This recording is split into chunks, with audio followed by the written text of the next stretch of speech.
Hello, everyone, and welcome to Fishin, the podcast where we discuss Standard's most competitive tribe and help the whole community become better Merfolk players. I'm Kody, one of the co-hosts of the show, and not Kody Smith on Twitter. And we also are welcoming back our co-host from parts unknown in Texas, Matt. How are you doing, Matt? I'm actually doing great. I want to say thank you to Rothgar for filling in for me last week.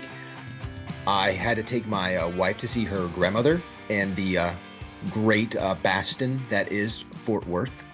So now that we have returned from the great fort, I'm here ready to talk some magic with you guys. So yeah, and we have a special guest to help us with our topic, which is standard Merfolk, and I mean this could even include arena Merfolk. Standard again? Yeah, standard again. It's like it's a good format. It's like it's what people are playing or something, and that Merfolk is viable in that format. So here we are talking about standard, and of course we have a very special guest to help us with this, and our special guest is Mitch from Inked Gaming. How are you doing today, Mitch? Hey, Mitch. Thank you for being here. I'm doing great. Thanks for having me. It's really cool to be able to come onto a show, and you guys are an affiliate of ours, so it's great to come on. I'm pretty active in the Magic community as well as other card game communities, and it's just super exciting to see all these different affiliates that we have doing awesome things. So you play other card games? Hiss. Yeah. No, it's all good. They're Pokemon TCG. Yeah, yeah. I'm the guy who's constantly pushing to get some Pokemon content on our channel, and nobody ever bites. So, including myself. Yeah. Anyway, thank you to Mitch for coming on the show. We understand that you have quite a spicy Merfolk deck to talk to us about today. But before we get to that, we do want to.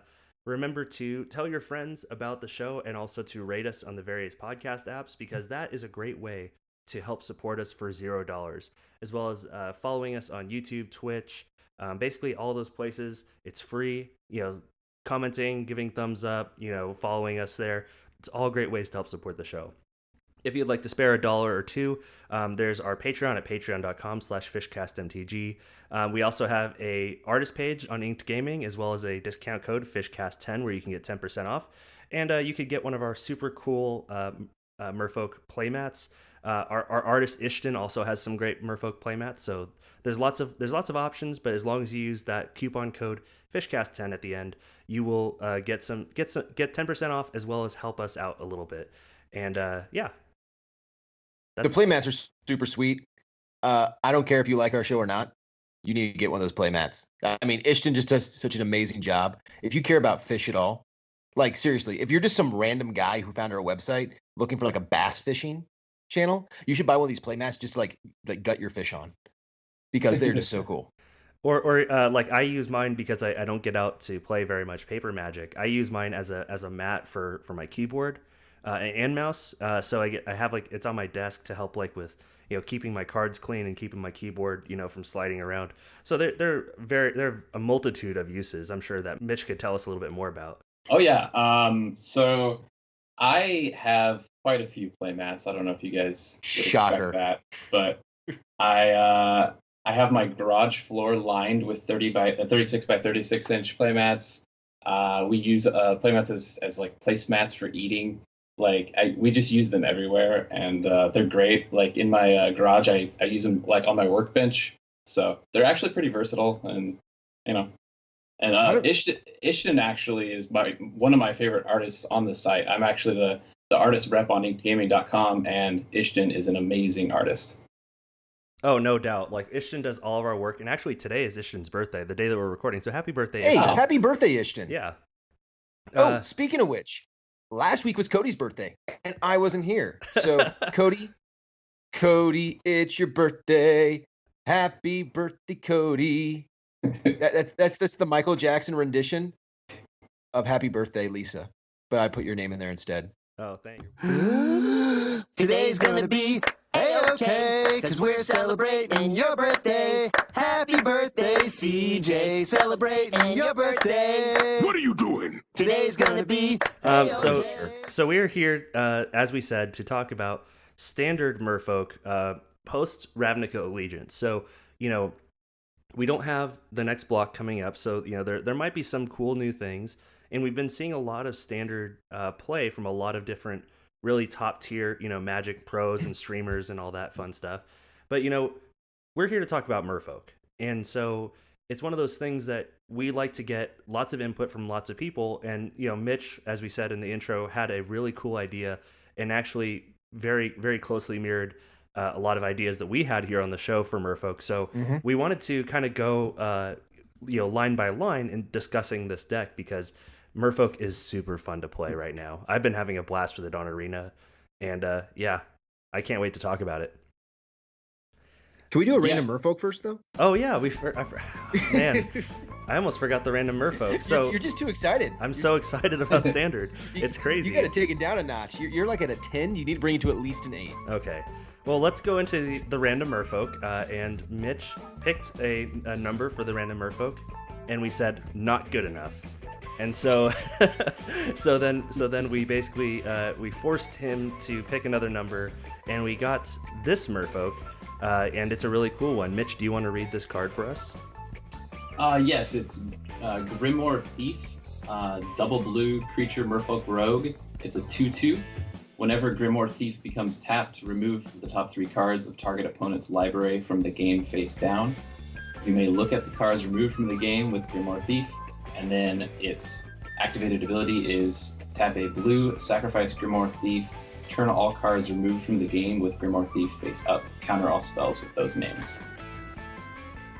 So that's a very interesting ability for a Merfolk. I mean, being a 2/2 is okay. Costing blue is a little restrictive.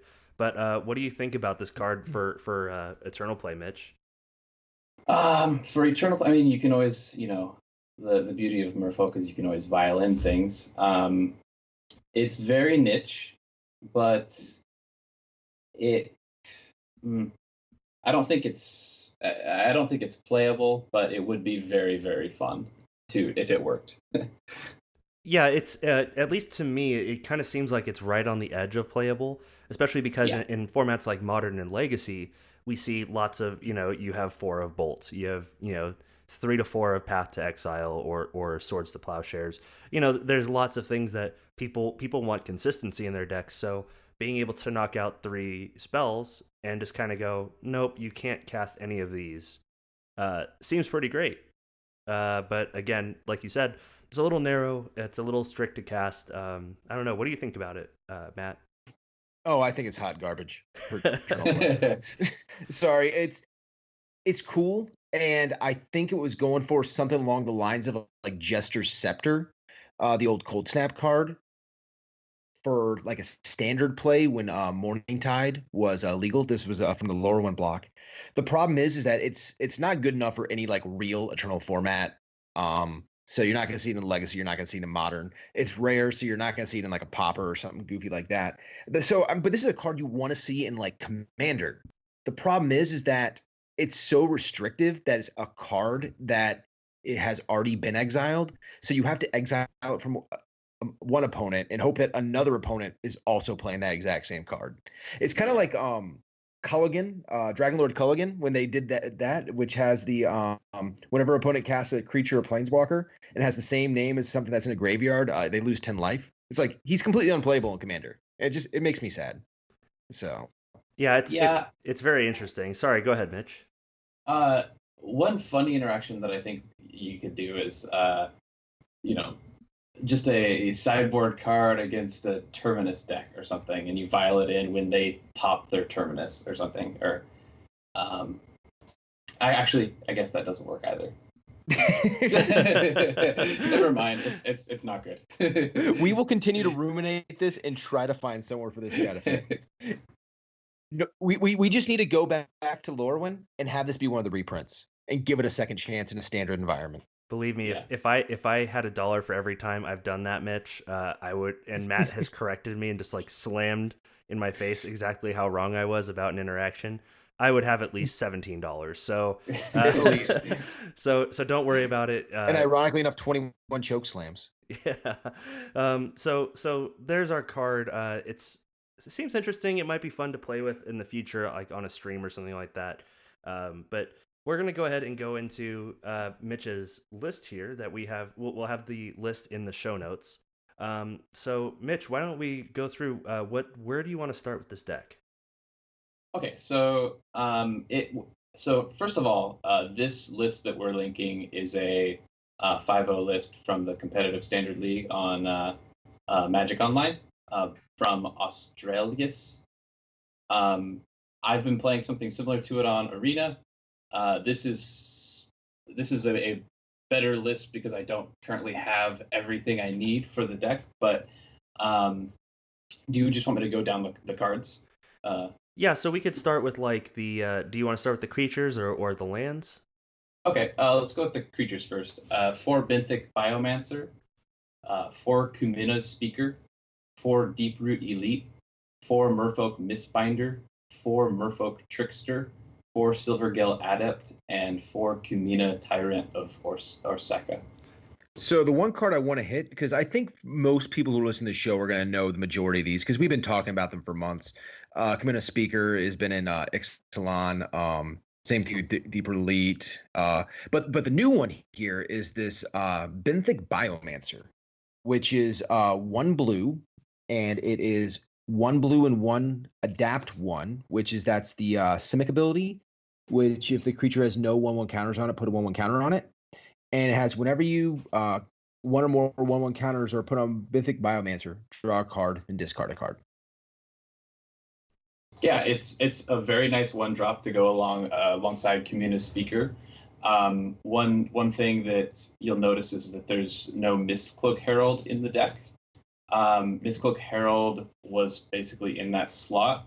I think it's almost a side grade in my opinion, because of the power of Deeproot Elite putting +1/+1 counters on Mistcloak Herald. But with the 4D, once we get farther into the deck, you'll see that this deck is less about throwing buffing one creature and more about going extremely wide. Yeah, and so one interaction that I do want to make sure that people are aware of, and I did say this last week in our Ravnica Allegiance Merfolk review, is that you have to be careful with Ben, because if you have no cards in hand and then you are able to put a counter on Benthic Biomancer, you are just straight up putting that card into your hand and then putting it in the graveyard. So that's a very narrow side case, but it did happen to me during the Ravnica Allegiance preview event. So like if you activate Kumena, say, to put counters on things, it's better to activate Kumena to draw a card and then put on counters, because then at least you have some selection. So when I play Arena, I do this all the time, make those kind of stupid mistakes, because 99 out of 100 times I'm like watching TV and like multitasking and getting yelled at by dogs and babies while playing. So it's just one of those things that I just constantly do. Yeah. So if you play Arena with me, you'll have a good time, because you'll probably win. But yeah, so I really like this deck because there's lots, like you said, we're going to go into further ways of how this deck can kind of go wide and really takes advantage of having cheap creatures and cheap spells that kind of allow you to rebuild from either board wipes or, I mean, even in the case of Benthic Biomancer, like kind of help you filter to the answer that you need specifically for that moment. So let's go into the non-creature spells and see what's going on here. Sure. So it's playing 2 of Spell Pierce. It's playing a 4 of Incubation Incongruity. I can't read that. Incongruity. It's a incongruity. Incongruity. Sorry. No, it's all right. It's sideways. And, yeah. And 4 Deeproot Waters. So, the only thing I was looking at, I'm like, thank God he's saying this and not me, because I'm gonna butcher that too. So actually, last night I streamed using Incubation and Incongruity on Moto, and that's the series of videos that's coming out on the YouTube channel this week.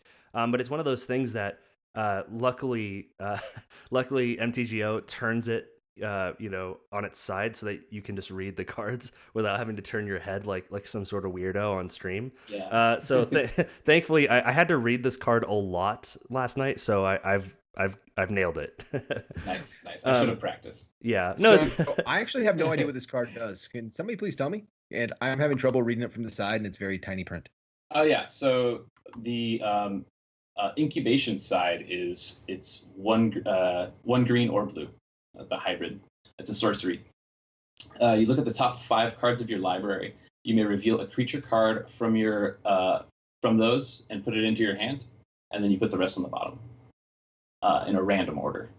Whoa! Wait a second. That's a 1 blue cantrip. It's gonna get banned. Wait, 1 blue or a green. So it's better than Brainstorm and Ancient Stirrings put together. Ban it immediately. Yeah. I was about to say, not unlike a certain green 1-drop cantrip. That's been the bane of standard for some time, or bane of modern for some time. And so the other side, it is a mega Pongify basically. It's 3 mana instant, exile target creature. That creature's controller creates a 3/3 green frog lizard creature token. So it has a lot of application in standard. It's just kind of a nice catch-all. It's overcosted for a Pongify, but being able to exile something like an angel or something that is just going to take over the game is pretty nice. But a Pongify attached to a Ancient Stirrings, optional play. Yeah. I think the cost is probably okay. So actually, I'd like to come to Incongruity's defense a little bit, because there are actually some applications where this exile effect is really good for us. Now, one of the problems that this deck, that Merfolk has in standard, is it's fairly weak to flyers. And while we do have Merfolk Trickster to kind of help with that, we have 2 creatures that are fairly problematic for us, which are Rekindling Phoenix and Arclight Phoenix. Both have the ability to basically be very easily returned, especially in red decks. So those are good. Incongruity is kind of a good late game answer to a problem that you can't answer normally. So it's really cool to have that. On top of that, just sometimes there will be just too many, one too many creatures that you can't get past, or there'll be just like something that's causing you to, or like it helps kill a mana dork. In the case of being able to cast like board wipes, there's just lots of applications for Incongruity that I like. So also just so early game you use it as an Ancient Stirrings, late game you use it as a Pongify. Either way, it's never a dead draw, I don't think. Right, I agree. And another nice interaction is that you can actually exile your own creature and create a 3/3. That happened to me earlier today, where my opponent tried to Vraska's Contempt my creature, and I exiled it, made a 3/3, and I had lethal on board at that point. So yeah, it's definitely important to know that you can target your own creatures. Even if it's not, if it doesn't seem very intuitive to do so, it is definitely something you can do. Yep. And that's why you should actually pay attention while playing Magic, because those are plays that I miss all the time by only half paying attention. Yeah. And Deeproot Waters is great because it just kind of helps you reestablish a board after a board wipe. But it also is very helpful with Deeproot Elite, where you're getting 2 counters a turn as opposed to nothing. And so as opposed to 1 counter a turn. And even with Benthic Biomancer, it helps you just kind of cycle through. You can pitch extra lands, or maybe you hit like a 3rd Kumena, and you obviously could never handle all that power. So you can pitch a Kumena and kind of get into something that can really help, like a Merfolk Trickster or even a Mistbinder, that can really help you just push forward to win the game. Yeah, for sure. And I think I want to move on, unless, Matt, do you have anything else you want to say about the non-creature suite? No, the only thing is Deeproot Waters. I love this card, and it's so close. I still feel it's just not there. How have you felt playing this so far in this build? So with this build, Deeproot Waters on the draw feels very, very slow. Okay. If we were playing a best of 3, I would board out arguably all 4 deep root waters on the draw and go to a more tempo based plan on the draw. On the play, I love deep root waters because you can curve like 1 drop into deep root elite into deep root waters, and then you just go off the next turn. Also, being able to go deep root waters on 3, Cumina on 4, and hold up like Spell Pierce or play another dude and get 2 1/1s that turn.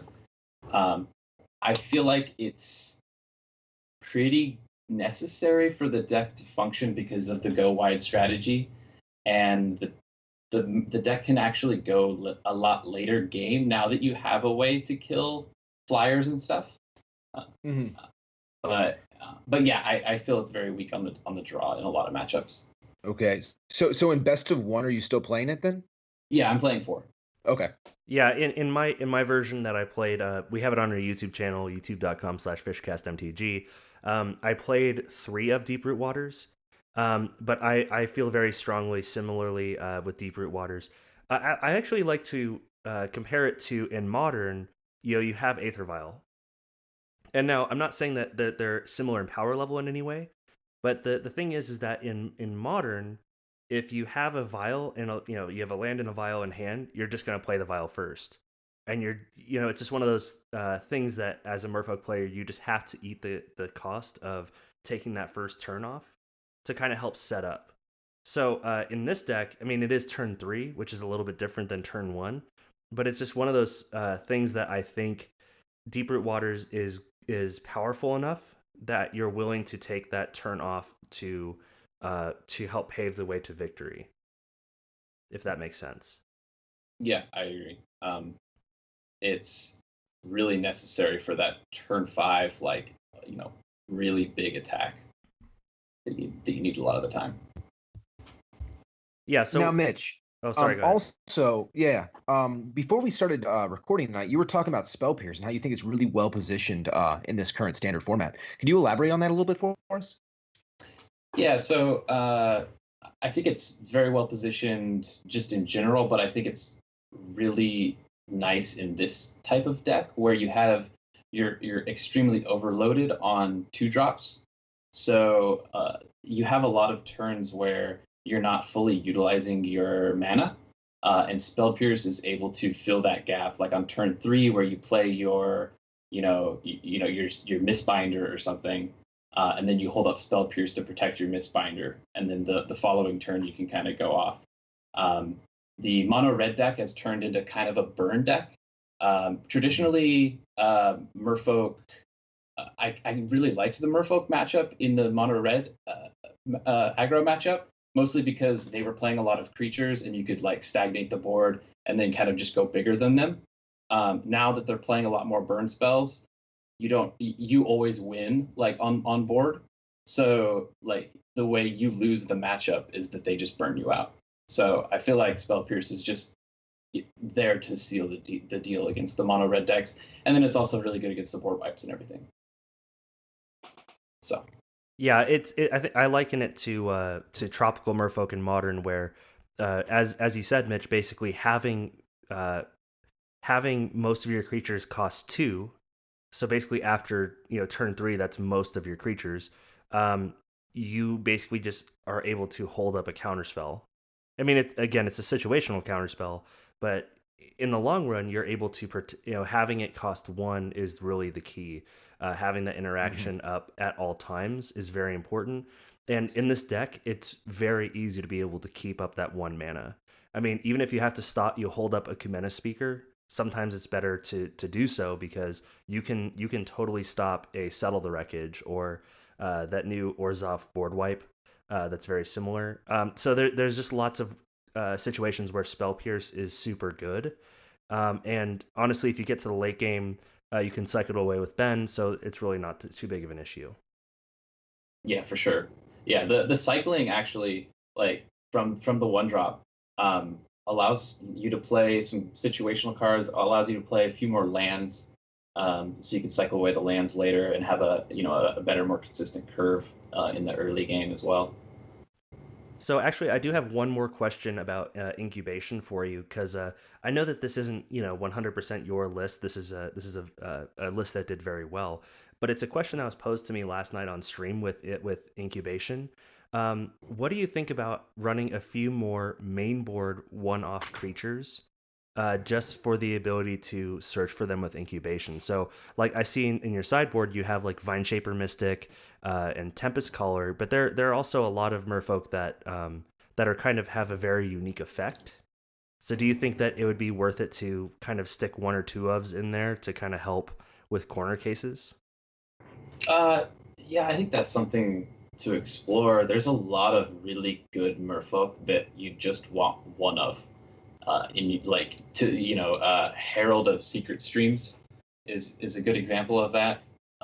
That's the 4-drop that gives all your creatures unblockable, I believe. If they have a +1/+1 counter. Yeah, Herald of Secret Streams gives creatures with +1/+1 counters unblockable. Yeah, so like playing something like that, you never want to draw more than one of those, but one of them is very, very good in the deck. Let's see. I'm trying to think of another example like that. Tempest Caller, out of the sideboard, I can see that as a one of in the deck just for that application as well. See, to play devil's advocate a little bit, though, you have 4 of them, and even with running 4, you can maybe expect to see 1 or 2 a game max. And if you're really trying to dig out a specific one card for one of those corner cases, I still don't think the math really works out in your favor by only digging 5, because it's not a tutor. Because when you think Tron in Modern, you're digging out one of 3 Tron pieces, so you have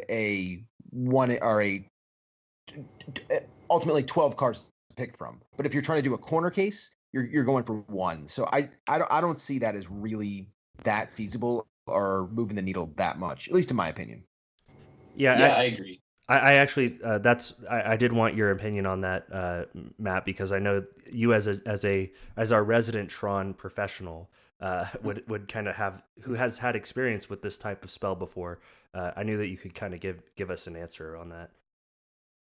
All right. Yeah, but again, since you're playing all 4 ofs for your creature base and you're running 28 creatures, I think it's insane because you're more or less you're gonna have a much better odds of getting one of those or finding what you're looking for that way, whether it be early game or late game. And again, if you're playing early game, you're probably be looking for more of your lower curve creatures, whereas late game you might be trying to pull out a Kumena or something along those lines.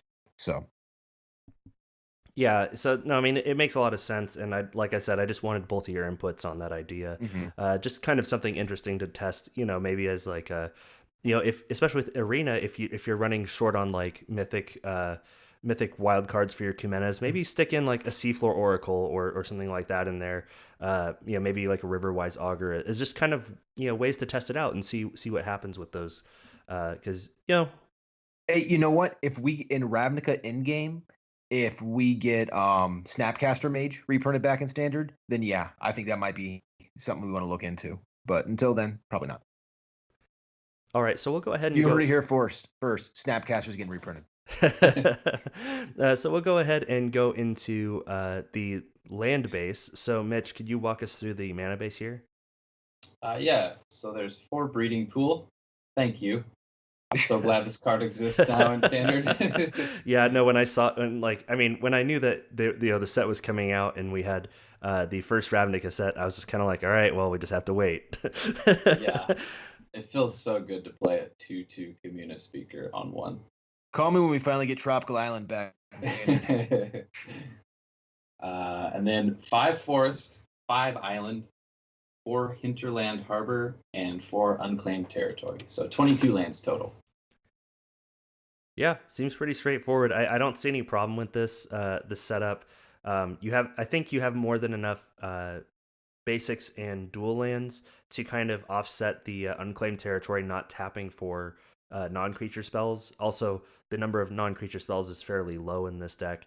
The one thing I would say with unclaimed territories is you have to be careful on Arena to not auto tap, because it'll use up unclaimed territory if you need to keep up like an island for Spell Pierce. So that is definitely something you should be on the lookout for. Yeah, auto tapper is not your friend all the time. You gotta pay attention. Yes. Yeah. So yeah, this is Their coding for the auto tapper has not been perfected by any means. it is a beta, so You- you know we'll give them a little leeway on that. I think in 5 years it's still going to be a beta, and the auto tapper's still probably going to be messed up. But that's fine. All right, so I think there shouldn't be any questions on these lands. We don't really have a need for any of the one-off lands like Arch of Arazka or anything like that, or any of the gates. So I mean, I really like this deck, but let's go through the sideboard and see what we've got going on here.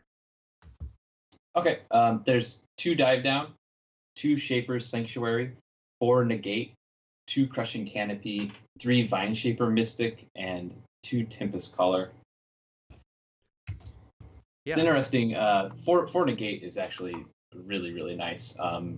From my experience in the arena best of 1, the control matchup is rather rough. So the 4 Negate and the 4 Negate, 2 Shaper Sanctuary, 2 Dive Down, all coming in against control after boards is very important.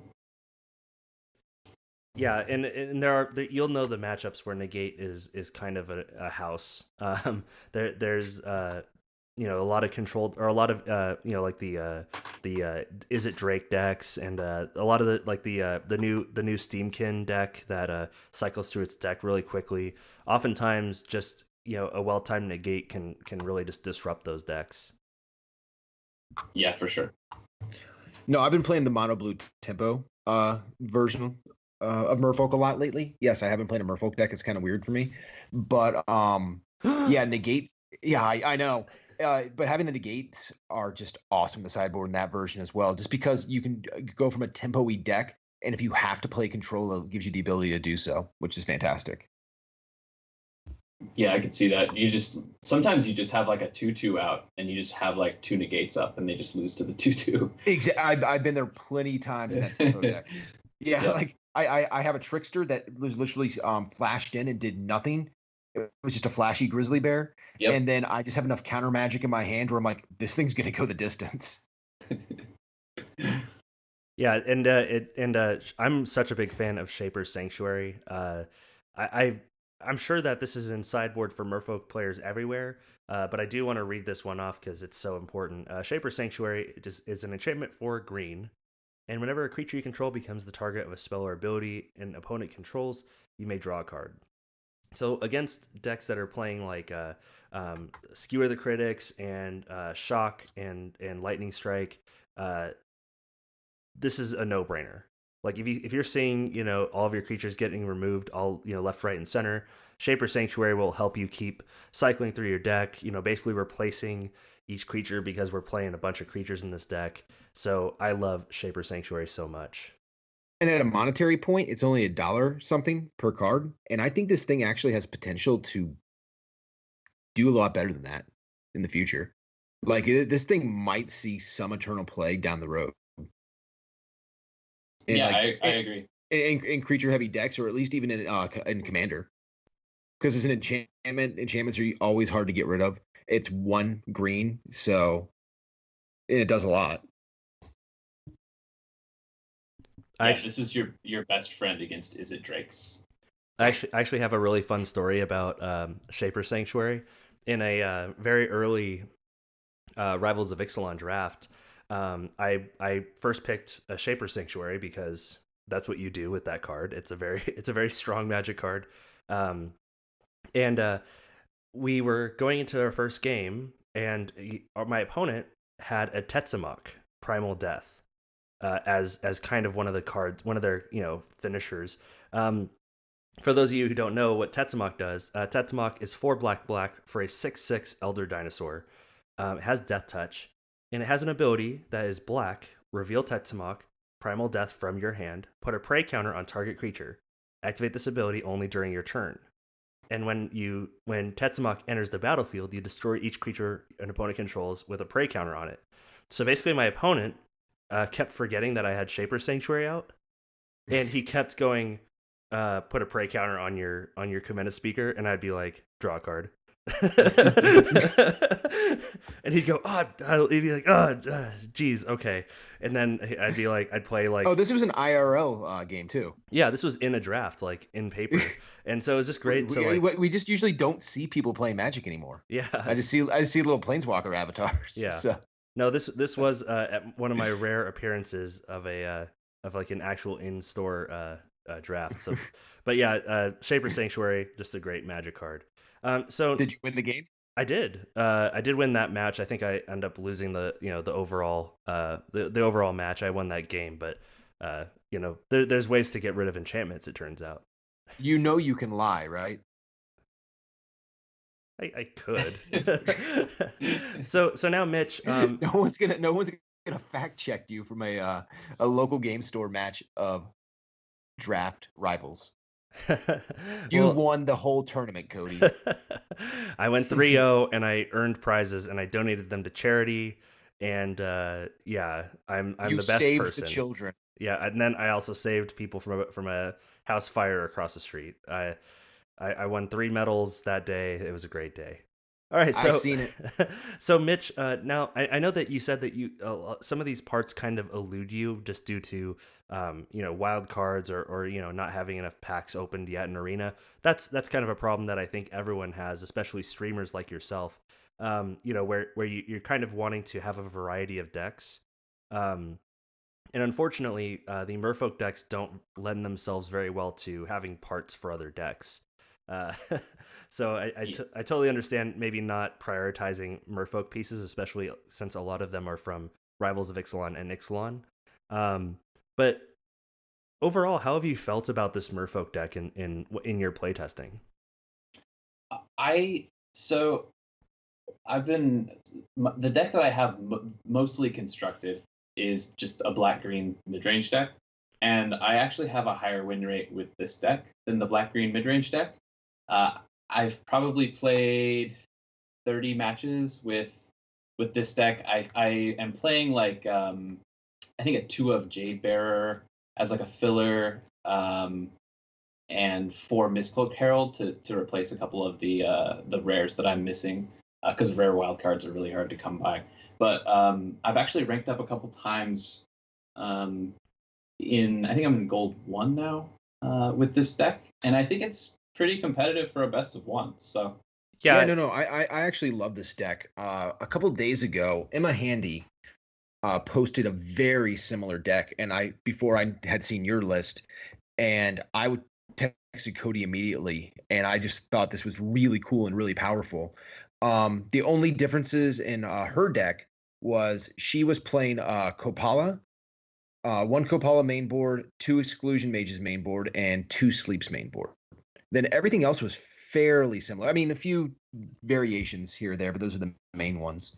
But again, and that's where I go back and forth with the enchantment that we were talking about earlier, the Deep Root Waters.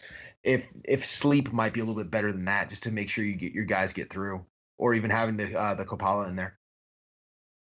Yeah, I like both of those as in the 3-drop slot. You're not too overloaded on the 3-drop slot. I think, what are you, 8 3-drops? Well, sleep is 4, but 4. Yeah. Oh yeah. Sleep is 4. Okay. I do that. Sleep is. Does it tap them and then they don't untap? All creatures target player controls, or tap all creatures target player controls. Those creatures don't untap during the player's next untap step. Okay. Yeah, that's very powerful. I will for sure test that going forward. So Sleep is a really big card that I like. As we said, we're going wide enough that basically giving us 2 combat steps is kind of backbreaking for our opponent. As Mitch said in the deck, we're going wide, but we're also spreading counters wide. So a lot of our opponent's creatures will have trouble attacking profitably. So one of the things that can really help us is Sleep, which gives us 2 combat steps. Or one card that I've actually been really big on, especially in best of 1 matches, is one of River's Rebuke. And I actually kind of like this card a little bit better with Ben, because it's something that we can cycle away if it's really not relevant. And River's Rebuke is 4 blue for a sorcery. return all non-land permanents target player controls to their owner's hands. And this is especially powerful against the Saprolings decks and the Vampire Tokens decks, because it just kind of goes, no, you're not doing this. And your setup cost, your cost to set up is basically 1,000,000 mana, because you're going to have to replace all the tokens that you lost. And basically, obviously, you would never run more than one or two of these effects, like Sleep or River's Rebuke. But those are also some interesting, especially in best of one, I think is kind of cool to have in your main board. So Mitch, what matches have felt kind of bad against this deck? I would say like hard control, the turns deck. Basically, I'm at the point now where I almost just concede to that deck because I enjoy my time much more not playing it. Yeah, I'm in a similar boat. Like, it just takes so long to lose. Yeah, I don't want to spend like 20 minutes to maybe win. So it's just like, okay, you got it. I'm gonna move on to the next person. Other than that, like the hard control lists, like the blue-white list and the Bant list, everything else I feel like you have game against. The tokens decks I've had issues with, just dependent on how big and how wide I can go. I like I said, I am still playing Mistcloak Herald in my budget version on Arena, and actually that card is pretty good in those token board stalls, because you can sometimes just load up all the counters on the Mistcloak Herald and hold up Spell Pierce and hope for the best. Mm-hmm. So, and even like you said, you're not limited to putting all of your counters on that one creature. You could say, if you have a deep root waters in play, you could go one on the Mistcloak, the Mistcloak Herald, and then one on the token or something like that. And so like your backup plan is not drop a bunch of counters on this one creature and pray, because we all know that doing one thing and praying doesn't work out all the time.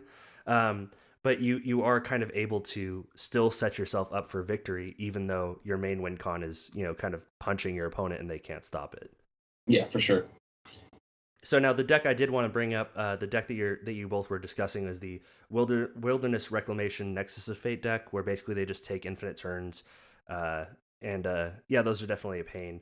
How have you felt against the Is It Drake Steamkin decks? I haven't actually played against any of these Steamkin decks yet. I don't know if it's because the cost of my deck isn't like, I how they do the matchmaking in best of ones on Arena, where the cost of your deck needs to be similar to the cost of your opponent's deck. But I haven't actually played against. I played against the old Is It Drake style, and I feel like they're slightly favored. But I haven't played against the new version yet. So it seems to me like bringing in a bunch of counterspells, but just having Deeproot Waters is really good against that, because being able to just get all those hexproof 1/1s can often be the way that you're able to push past all those burn spells. Yes, I agree. Deeproot Waters is the way I've usually win against Drakes. Usually, if they get an early Drake down and they kind of burn out everything and I don't have a Deeproot Waters, that's usually how I lose that matchup. I just want to see Nimbus get incongruited. That would make me so happy. Yeah, that's definitely a goal of mine, is to do that. So now I've been playing a red-green Merfolk deck a lot that I've really liked with Rhythm of the Wild. And there's actually a split card that I have used to kill a Niv Mizzet, which is the Collision and Colossus, which is 1 and a hybrid red-green. So this is actually a card that we could use in this deck. It's Collision deals 6 damage to a creature with flying, and Colossus is red-green. Target creature gets +4/+2 and gains trample until end of turn. But yeah, I would love to see a Niv Mizzet get incongruited. So now I did want to ask you about one more card, because I think it's an interesting card that could fit in the deck. and that is Repudiate and Replicate, which is a split card. Repudiate is hybrid Simic for an instant counter target activated or triggered ability, which I feel is probably not quite as relevant. But the other part is Replicate, which is 1 green blue, and it says create a token that's a copy of target creature you control. Is it an instant or sorcery? So the Repudiate side is an instant, and the Replicate side is a sorcery. Okay. Where would It's it an interesting fit, though? Yeah, it's an interesting card. I do think copying a deep root or a deep root elite or a misbinder would be sweet, but I don't know. Yeah, no, it's definitely a corner case card. And actually, one other card that I kind of is similar in vein to that, that a friend of mine brought up that he thought I should use because we're using incubation to basically search up a creature, is Mirror Image. It's an uncommon from M19, and it's a shapeshifter, and it says you may have Mirror Image enter the battlefield as a copy of any creature you control. So that might be something interesting to put in with the incubation, just as basically a semi-tutorable clone to copy a lord or a deep root champion or something like that. Yeah, how much does that cost? It's 2 and a blue. 2 and a blue. Oh, okay. That's also interesting.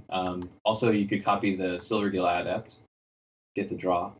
Yeah, draw a card. You could copy a. Obviously you can't put it in at instant speed, but you could copy a Trickster to turn off an attacker for a turn or turn off a blocker. Yeah. That wouldn't trigger Deep Root Waters, would it? Yes, it would, because it would enter as a copy. Oh, okay. I think that's the case, because I think it would. Yeah, I think that's correct. I'm going to continue to complain that Deep Root Waters should be a tribal enchantment Merfolk, and that Wizards really screwed up by not making that happen. Yeah, because then Lord of Atlantis would be able to give it +1/+1 in Island Walk. Ooh. That's super spicy. Thank you again, Mitch, for coming to talk about this. Do you have any closing arguments or anything like that you'd like to make for this deck on our way out? I think there's a lot of unexplored things that you can do with blue-green Merfolk. I think it's relatively well positioned in best of one because it's an aggro deck. I think aggro decks are somewhat favored in a best of one. I think there's more than enough playables. It's just a matter of, finding the right builds for the right metagame. This list inspired me to start moving more into the 4 Deep Root Waters and just going super wide. And I think that's because there's 2 different ways you can go with Merfolk. You can go super tempo or super wide, and I think the super wide strategy right now in a best of one might be the better choice. But yeah. All right. So thank you very much again for coming by. I think you made some really excellent points, and this is such a fun deck. And if you're tight on rare or mythic wild cards, most of this deck can be playable with your uncommon and common wild cards. So and I highly suggest you do that, because you need to save your money, your IRL money, and go to Inked Gaming and buy their stuff, especially Merfolk playmats, preferably Fishin Merfolk Podcast playmats. Well, you can. But if not, you can buy anything from that site. The site is awesome.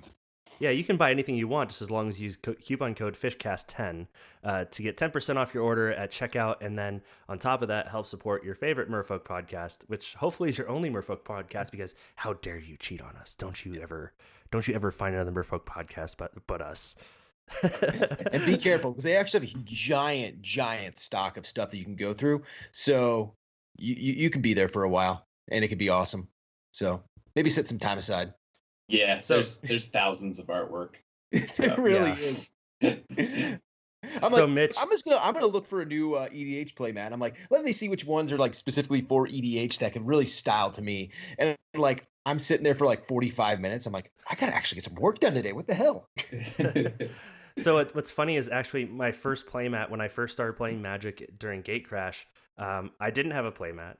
and basically I was looking at playmats and nothing really jumped out at me, and I was like, you know what? So I started asking around, like, is there a place that you can make one, like you can get one made? And a friend of mine recommended Inked Gaming. And so I, being the naive Magic player that I was, said, I'm only ever going to have one playmat, and it's going to be one that I like. And so I made a custom playmat that said, I'd tap that so hard that it wouldn't untap during its controller's next untap step. And I had it sent to me, and it was the only playmat I had for like a year and a half until I became a real Magic player, and then I had 20,000 playmats. Yeah. So Inked Gaming, you were my first. Oh, that means a lot. So, where can we find you? I know you're a I streamer. gave mine away to eBay like a whore. So Mitch, where can we find you? I know that you're a streamer on the Viper Brood, which is a great streaming team if you haven't checked them out. But where can we find you on the internet so people can reach out to you for questions?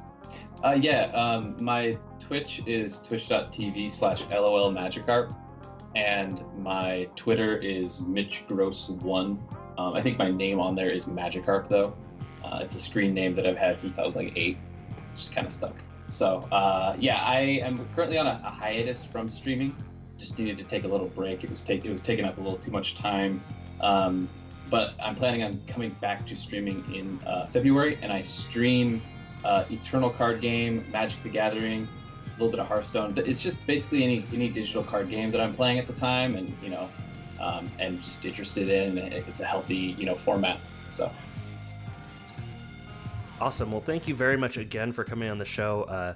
It was just kind of a happy circumstance that when we were going through the process of applying to become an affiliate with you all, that it just kind of came up. Hey, I actually like playing Merfolk, and it was like, oh, cool. Well, what are you doing? And then we just kind of started chatting a little bit, and we knew we had to get you on because your passion for Merfolk is something we look for on the show. Let's say. So thank you again for coming on. Remember that you can find us on Twitter, Instagram, and Facebook is @FishcastMTG. Our cover art was made by Tessa and Hunter Pruitt, and our logo and stream art was all done by Ishtin on Twitter. If you like what we're doing here, please rate and subscribe in the Apple or Google Play podcast app stores, as well as find us on Patreon at patreon.com/FishcastMTG or twitch.tv/FishcastMTG to support the show financially. Thank you, everybody, for your time, and we will see you next week. Have a good night, everybody.